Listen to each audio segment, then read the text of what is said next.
नमस्कार, आप देख रहे हैं 4 पीएम और मैं हूं आपके साथ निधि तिवारी। अयोध्या में राम मंदिर के प्राण प्रतिष्ठा समारोह में कांग्रेस नेता शामिल नहीं होंगे। एक दिन पहले ही पार्टी हाईकमान ने अपना स्टैंड क्लियर कर दिया है। कांग्रेस ने अपने बयान में ये भी कह दिया है कि हमारे जिन नेताओं को न्योता मिला है वो तो नहीं जाएंगे, अन्य कोई भी नेता इस कार्यक्रम का हिस्सा नहीं बनेगा। इसे कांग्रेस की बड़ी रणनीति का हिस्सा माना जा रहा है, क्योंकि न्योता मिलने के 21 दिन बाद पार्टी ने सार्वजनिक रूप से अयोध्या ना जाने का ऐलान किया है। इससे पहले कांग्रेस खुद को राम और राम मंदिर से जोड़ती आ रही है। सॉफ्ट हिंदुत्व का कार्ड भी खेलने से नहीं हिचकती। लेकिन इस मेगा इवेंट की नीति को क्यों ठुकराया है, इसके कई सारे मायने निकाले जा रहे हैं। इसके साथ जब कांग्रेस ने इस न्योते को ठुकराया, उन्होंने ठुकराते हुए क्या कुछ लिखा है वो भी हम आपको बताएंगे आगे। उसे भी एक सोची समझी रणनीति का हिस्सा माना जा रहा है, तो ये भी करेंगे। और इस चर्चा में हमारे साथ मौजूद हैं प्रोफेसर अखिल स्वामी सर। सर, बहुत बहुत स्वागत है आपका। तो सर, आप आज तो बिल्कुल बढ़िया ड्रेसअप करके आए हैं, क्या कहेंगे पहले इस पर बताइए सर। नहीं, देखिए निधि जी, मैं तो देखिए एक सच्चा सनातनी और शुद्ध सनातनी हूं, तो ये तो मेरी नेचुरल वेशभूषा है। जो फर्जी और ढोंगी सनातनी टीका विका लगा के घूम रहे हैं वो तो गलत टीका लगाते हैं, लेकिन मैं तो सही वाला टीका है ये। और सही पूजा पाठ रोज करता हूं भगवान की।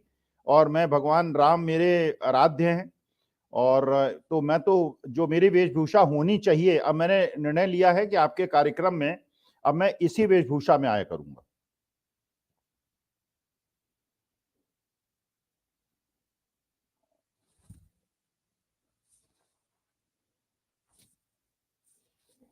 आप म्यूट हैं, आप म्यूट हैं। जी सर, मैं ये पूछ रही हूँ कि आखिर कांग्रेस ने जो न्योता ठुकराया है कि सोनिया गांधी, मल्लिकार्जुन खड़गे और अधीर रंजन चौधरी इस 22 तारीख को नहीं जाएंगे प्राण प्रतिष्ठा में, आखिर इसके पीछे की क्या रणनीति नजर आ रही है? अच्छा निधि जी, मैं एक प्रश्न आपसे पूछता हूं। बचपन में जब आप फिजिक्स के कोई प्रश्न होता था, फिजिक्स के टीचर से पूछती थी ना, केमिस्ट्री के टीचर से जाके पूछती नहीं थी। अंग्रेजी का प्रश्न होता था, हिंदी के टीचर से पूछती थी। हमारे सनातन धर्म के आधार कौन है? अगर सनातन धर्म या शास्त्र या वेदों के बारे में मुझे कोई कंफ्यूजन होगा तो आप किससे पूछेंगे? आप शंकराचार्यों से पूछेंगे। क्योंकि जब ये सभ्यता और संस्कृति की बात की जाती है, जब पुरानी हमारी सनातन की जो मजबूती है उसकी बात की जाती है, सनातन धर्म को मजबूत कराने में सबसे बड़ा योगदान किसका रहा है? सबसे बड़ा योगदान रहा है आदिगुरु शंकराचार्य का। जब हिंदुस्तान के अंदर हिंदू धर्म पिछड़ रहा था और दूसरे धर्म हावी हो रहे थे, उस समय आदिगुरु शंकराचार्य ने पूरे भारत का भ्रमण किया था और सनातन धर्म को पुनर्जीवित किया था। अब अगर उस कुल में चले आने वाले चारों शंकराचार्य ये कह रहे हैं कि हम नहीं जाएंगे, तो मेरी क्या औकात कि मैं चला जाऊं? देखिए, अगर शंकराचार्य आदेश देंगे, अगर शंकराचार्य जाएंगे जो मेरे सनातन धर्म के आराध्य हैं, तो मैं जाऊंगा। अच्छा, एक आदिगुरु शंकराचार्य महोदय ने एक और अच्छी बात करी। भगवान श्री राम इस पृथ्वी में निधि कैसे आए, किसके बुलावे पे आए? भगवान श्री राम मोदी जी के बुलावे पे नहीं आए, क्योंकि मोदी जी का जन्म तो हुआ है सन 1950-51 में, और भगवान श्री राम हैं बहुत साल पहले से, हजारों साल से हैं। भगवान श्री राम जो शंकराचार्य महोदय ने बताया, वो उन्होंने कहा कि भगवान श्री राम को धरती पे लाने वाली थी गौ माता। जब गौ माता ने ये देखा कि पाप बहुत ज्यादा बढ़ रहा है, धर्म का नाश हो रहा है, सनातन धर्म विलुप्त तो हो रहा है, तो भगवान ने शंकर ये गौ माता ने भगवान श्री राम से प्रार्थना की, अवतरित होइए। वो अवतरित हुए। और उसके बाद ये जो आज हम लोग जो सनातनी हैं, वो भगवान श्री राम हमारे आराध्य हैं, और उन तक हमको पहुंचाने का माध्यम अगर कोई है तो शंकराचार्य महोदय हैं। आज के तारीख में अगर आप निकालें कि भारत से बीफ का एक्सपोर्ट कितना हो रहा है, बीफ का एक्सपोर्ट जो है विश्व के जो सबसे ज्यादा कंट्रीब्यूट करने वाला कोई है तो भारतवर्ष है। तो क्या भगवान श्री राम इससे खुश होंगे? ये शंकराचार्य ने कहा है, उनका कहना है। और आप देखिए निधि, लखनऊ में भी होगा, यहां भी है, मेरे एरिया में भी है, सड़क पर बाजारों के अंदर हर जगह गाय और सांड किसानों के खेतों को चर रहे हैं, उनको कोई सरकारी प्रेशर नहीं है।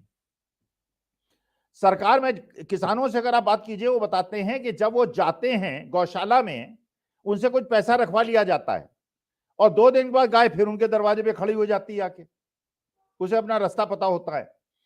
इसका मतलब यह है पूरा सनातन विरुद्ध काम हो रहा है। अच्छा, एक और चीज समझिए निधि, आप जरा गंभीरता से लीजिएगा इस बात को। मेरा यह मानना है, देखिए मैं धर्म भीरू व्यक्ति हूं, मैं धर्म से डरता हूं। अच्छा माने या बुरा माने, कोई इसमें अपनी आपत्ति करे, ट्रोल करे, मुझे कोई अंतर नहीं पड़ता। मैं भगवान से डरता हूं और भगवान के प्रकोप से डरता हूं। शंकराचार्य जब कह रहे हैं कि जो भी हो रहा है ये सनातन सम्मत नहीं है, यह शास्त्र सम्मत नहीं है, और मान लीजिए मैं चला जाऊं, सोनिया गांधी चली जाए और मल्लिकार्जुन खड़गे मान लीजिए चले जाते, और 23 जनवरी को या 22 जनवरी को या 24 जनवरी को, भगवान न करे ऐसा हो, लेकिन अगर कोई प्रकृति का प्रकोप हो गया तो मान लीजिए, अब प्रकृति देखिए, भगवान अपने रौद्र रूप किसके माध्यम से दिखाता है? भगवान अपना रौद्र रूप जो है प्रकृति के माध्यम से दिखाता है। ये जो प्रलय होती है, जो तीसरा नेत्र खोलते हैं महादेव, और जो ये सब कुछ हलचल होती है जमीन, और बाढ़ आती है और तूफान आता है, ये सब भगवान के एक प्रकार के संकेत होते हैं कि वो खुश नहीं है। तो अगर कोई ऐसी घटना घट गई तो मैं क्या पाप का भागीदार नहीं होऊंगा अगर मैं 22 जनवरी को वहां जाऊंगा? मैं भगवान श्री राम के भव्य दर्शन अपोजिशन वाले पहले जाएं या बाद में जाएं, जब रामनवमी के दिन, मैं हो सकता है मैं कोशिश करूंगा कि मैं रामनवमी के दिन जाके अयोध्या जाके भगवान श्री राम के दर्शन करूं, राम परिवार का दर्शन करूं, लेकिन मैं दर्शन किस मूर्ति का करूंगा, यह भी एक प्रश्न है। अगर वो स्वयंभू जो प्रकट हुए थे, जो जिन्हें हम कहते हैं राम विराजमान, जो खुद विराजमान थे, जिन्होंने कोर्ट में केस लड़ा था, ये प्राण प्रतिष्ठा उन भगवान की हो ही नहीं रही है, ये एक नई मूर्ति बन के आ गई है और मंदिर अपूर्ण है। ध्वज को लगाने का जो शीर्ष है वो बना ही नहीं है, मंदिर बिना शीर्ष के और बिना ध्वज के पूरा ही नहीं होता, और रामनवमी अप्रैल में आने वाली है। तो अगर ये राजनैतिक कार्यक्रम है और ये धार्मिक कार्यक्रम, हां राजनीतिक अगर कोई मामला होता तो मैं मोदी जी की बात मानता, क्योंकि वो देश के यशस्वी प्रधानमंत्री हैं। अगर वित्त का कोई मामला होता, मैं निर्मला सीतारमण जी की मानता, क्योंकि वो फाइनेंस मिनिस्टर हैं। लेकिन क्योंकि ये धर्म का मामला है और ये राजनीतिक कार्यक्रम नहीं है, धर्म का मामला है, इसलिए मेरे लिए जो शंकराचार्य कहेंगे वो शिरोधार्य है, जो वो कहेंगे मैं करूंगा। कोई ऐसे काम में एक सनातनी होने के नाते मैं योगदान नहीं करूंगा जो शास्त्र और वेद सम्मत न हो। शंकराचार्य कहेंगे चले जाओ, सिर के बल चले जाओ, लेट के चले जाओ, मैं चला जाऊंगा, मना कर देंगे तो नहीं जाऊंगा। और यही देश के जितने भी सनातन धर्म को मानने वाले असली सनातनी हैं, जो राजनीतिक सनातनी नहीं है, जो ढोंगी सनातनी नहीं है, उनका भी एक कर्तव्य है शंकराचार्य की बात को माने। और शंकराचार्य से भी मैं प्रार्थना करूंगा अपनी अपनी दिशाओं में रथ निकालें, और हम लोग, हम जो असली सनातनी हैं, उनके मार्ग में ये मैं प्रण करता हूं, कम से कम 10,000 रुपए के गुलाब के फूल उनके चरणों में, उनके रथ यात्रा में बिछा दूंगा। तब तक मेरी आमदनी बढ़ गई तो 2-4 लाख के बढ़ा दूंगा। बिल्कुल सर, बिल्कुल। अब एक नजर डाले थे जो कांग्रेस ने पत्र लिखा है जिसमें उन्होंने न्योता ठुकराया है। उन्होंने इसमें लिखा है कि भगवान राम की पूजा अर्चना करोड़ों भारतीय करते हैं, धर्म मनुष्य का व्यक्तिगत विषय होता आया है, लेकिन भाजपा और आरएसएस ने वर्षों से अयोध्या में राम मंदिर को एक राजनीतिक परियोजना बना दिया है। और इससे स्पष्ट है कि एक अर्धनिर्मित मंदिर का उद्घाटन केवल चुनावी लाभ उठाने के लिए ही किया जा रहा है। और 2019 के माननीय सर्वोच्च न्यायालय के निर्णय को स्वीकार करते हुए और लोगों की आस्था के सम्मान में श्री मल्लिकार्जुन खड़गे, सोनिया गांधी और अधीर रंजन चौधरी भाजपा और आरएसएस के इस आयोजन के निमंत्रण को सम्मान पूर्वक अस्वीकार करते हैं। तो ये जो रीजन सर बताया गया है कांग्रेस के द्वारा, आपको लगता है कि ये कितना सही है? नहीं, मैं इससे बहुत ज्यादा सहमत नहीं हूं। देखिए, मेरे को कांग्रेस से कोई लेना देना नहीं है, मैं सनातनी हूं। इस कृत्य से 22 जनवरी को जो उन्होंने किया है, असली सनातनियों के वोट से इन्हें हाथ धोना पड़ेगा। असली सनातनी इनको वोट नहीं करेंगे, क्योंकि अगर खड़मास के अंदर ये लोगों से निमंत्रण दे रहे हैं, अपूर्ण मंदिर में ये प्राण प्रतिष्ठा करा रहे हैं, जो स्वयंभू भगवान है उनकी प्रतिष्ठा हो नहीं रही है, एक नए भगवान की मूर्ति बन गई और कहां गए वो स्वयंभू भगवान किसी को पता नहीं है। अच्छा, ये समझ रहे हैं कि भगवान श्री राम तो दयालु हैं, भक्त वत्सल हैं, वो कोई दंड ना देंगे। ये भूल रहे हैं कि भगवान श्री राम के जो सेवक हैं हनुमान जी, वो जैसे कर्नाटका में उन्होंने अपनी गदा पटकी है, यहां भी पटक देंगे, दिमाग ठीक हो जाएगा। देखिए, मैं हनुमान जी का भक्त हूं, भगवान श्री राम का भक्त हूं, मंगलवार का व्रत रखता हूं और मैं बनारस का पढ़ा हुआ हूं, संकट मोचन और महादेव के मंदिर में हम लोग हमेशा जाके अपना मत्था टेका करते थे। सनातनी और जो असली सनातनी है, जो राजनीतिक सनातनी है, जो 8 बजे के बाद सनातनी नहीं रह जाते, फिर उनको आप देख के पहचान नहीं पाएंगे, वही सनातनी है जो कार्ड बांट रहे थे। ये अपना दूसरे चक्करों में बिजी हो जाते हैं। मैं असली सनातनी हूं, 8 बजे शाम के पहले भी असली सनातनी रहता हूं, 8 बजे के बाद भी वैसे ही रहता हूं, भगवान में भक्ति करता हूं। असली सनातनी लोग इनको वोट नहीं देंगे, इनको इसका राजनीतिक हानि होगी। जी, बिल्कुल सही कह रहे हैं आप, क्योंकि जो मीडिया है वो तो हमेशा से यही माहौल बनाता है कि जो विपक्ष है और जो कांग्रेस है वो राम मंदिर के खिलाफ है, वो हिंदू धर्म के खिलाफ है, और अब इस फैसले से काफी हद तक फिर से वही माहौल बनाने की कोशिश की जाएगी। लेकिन एक तरफ ये भी कहा जा रहा है कि कांग्रेस ये भी कहती है कि राम मंदिर के कार्यक्रम में ना जाने का फैसला सोच समझ कर लिया गया है, और कांग्रेस ने करीब 21 दिन ये बताने में लगा दिया कि वो 22 जनवरी को अयोध्या नहीं जाएंगे। और कांग्रेस से पहले राम सबके है कहते हुए कांग्रेस के दूसरे सहयोगी भी लगभग वही वजह गिनाते हुए इनकार कर चुके हैं जो कांग्रेस अब बता रही है। लेकिन ये दाव बताता है कि कांग्रेस हार्डकोर हिंदुत्व से अलग राजनीति करना चाहती है। इसके अलग अलग इलाकों के हिसाब से कई बड़े बड़े फैक्टर भी हैं। इसको लेकर आप क्या सोच रहे हैं? नहीं, कांग्रेस क्या करती है कांग्रेस जाने। मैं तो एक सच्चा सनातनी, शुद्ध सनातनी के रूप में सोचता हूं कि ये जो 22 जनवरी का कार्यक्रम है, इससे कहीं भगवान कुपित ना हो जाए।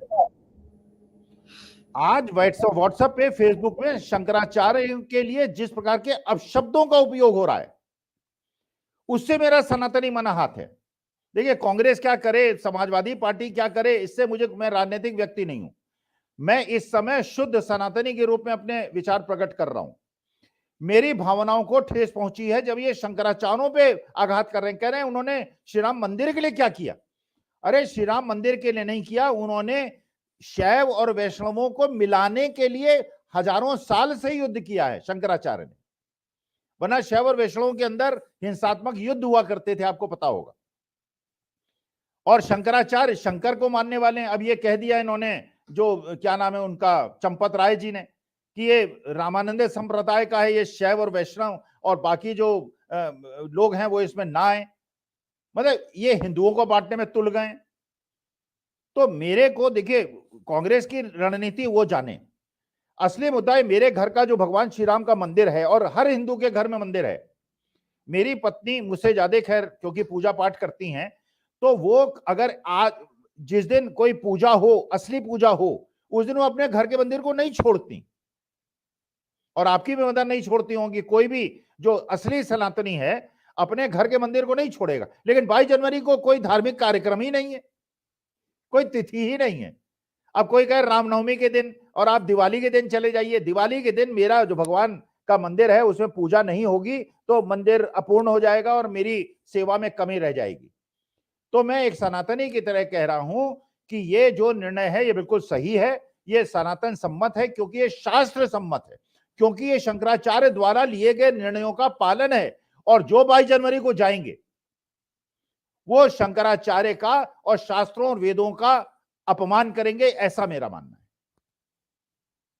जी, बिल्कुल ठीक कह रहा है सर। लेकिन और इस बीच जो है उत्तर प्रदेश में जिस तरह से यही माना जा रहा है कि जो भव्य राम मंदिर बन रहा है उसके पीछे भले ही देश की आबादी का बड़ा हिस्सा है और सुप्रीम कोर्ट के आदेश के बाद ही ये मंदिर बना है, लेकिन जो लोग हैं वो कह रहे हैं कि ये पीएम मोदी की ही कृपा है, उन्हीं की वजह से मंदिर बना है, लेकिन उन्हीं की पार्टी के सीनियर नेता हैं, वो इसी पर सवालिया निशान खड़ा कर रहे हैं। आपको पता होगा जो सुब्रमण्यम स्वामी है वो लगातार कई सारे आरोप लगाते रहे हैं, और अब उन्होंने राम मंदिर को लेकर भी एक बड़ा खुलासा किया है और कहा है कि राम जन्मभूमि का मामला जब सुप्रीम कोर्ट में अंत के नजदीक था, तब मोदी जी ने उसमें देरी करने की कोशिश की थी। मंदिर के निर्माण के लिए असल में सुप्रीम कोर्ट और तत्कालीन chief justice of India Ranjan Gogoi उनका शुक्रिया अदा करना चाहिए, क्योंकि मोदी जी ने भरपूर कोशिश की थी कि राम मंदिर का जो फैसला है उसमें देरी हो सके। तो ये खुलासा किया है उन्होंने, आज ही किया है, और काफी ज्यादा उनका ये ट्वीट वायरल भी हो रहा है। इस पर क्या कहेंगे सर?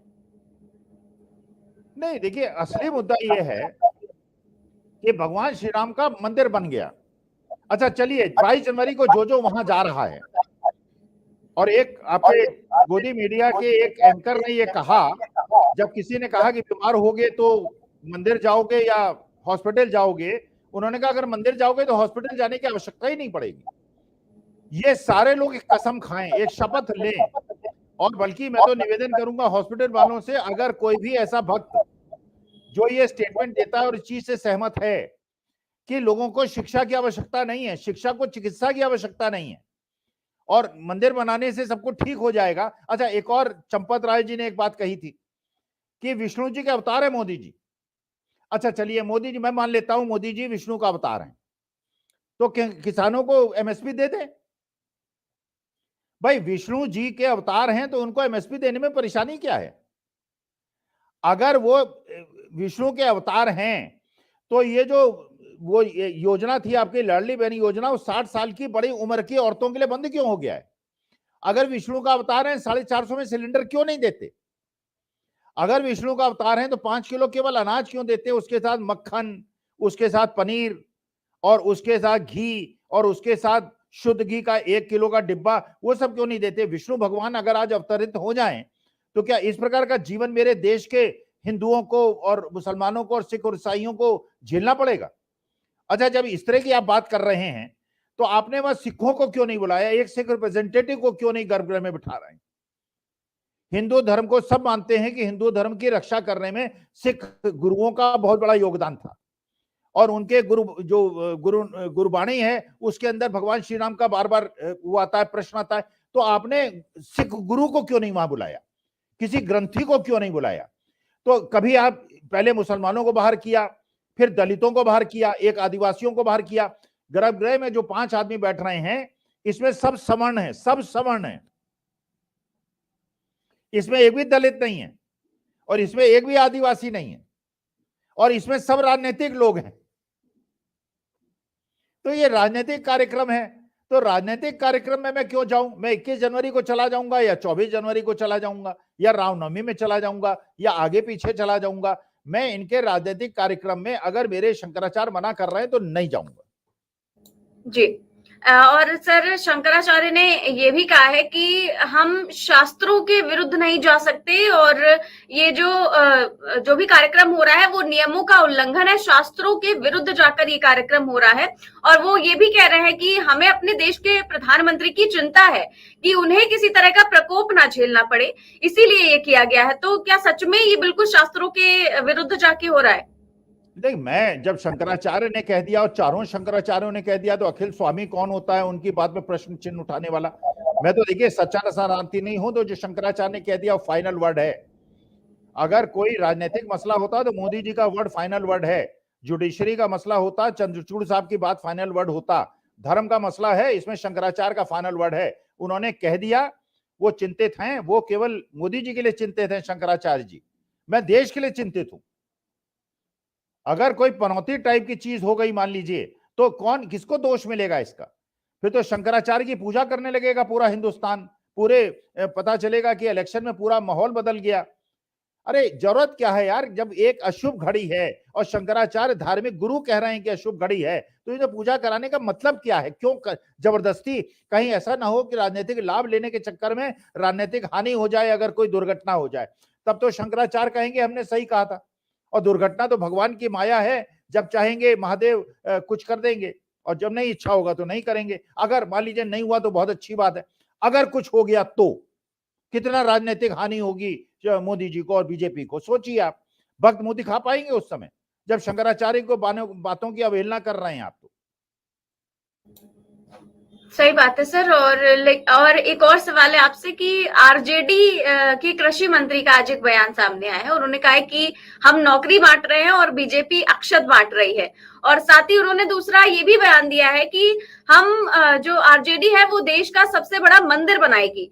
तो ये दो जो उनके बयान है, एक तरफ वो कह रहे हैं कि वो अक्षत बांट रहे हैं, हम नौकरी बांट रहे हैं। तो अगर नौकरी बांट रहे हैं तो दूसरी ओर ये भी कह रहे हैं कि हम देश का सबसे बड़ा मंदिर बनाएंगे। इस पर क्या कहेंगे? नहीं, देखिए, मेरे घर में मंदिर है। मैं एक आस्तिक सनातनी हूं और पूरी तरह भगवान पे मुझे विश्वास है।